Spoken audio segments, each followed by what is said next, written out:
Yeah, but a lot of us, I think, have casual friends. We have like, acquaintances, people, they know what we do, but then we don't know how to level up. Like, I believe that everyone should have core friendship values. Mine are, for me personally, respect, meaning they don't show up late.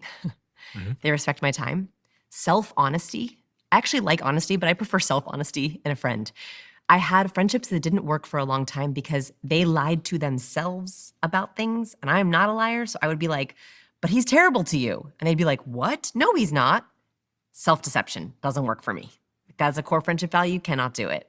Do you know what I'm saying? Self-honesty. Self-honesty, specifically. And the last one is depth.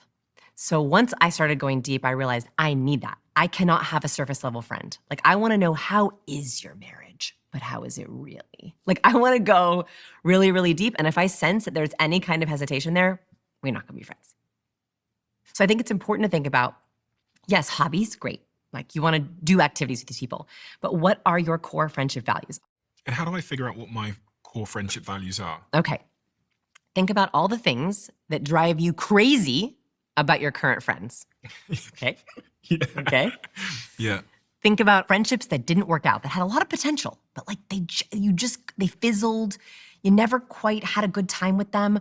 Or friends that you get together with them all the time, but they still wouldn't be a best friend. Why?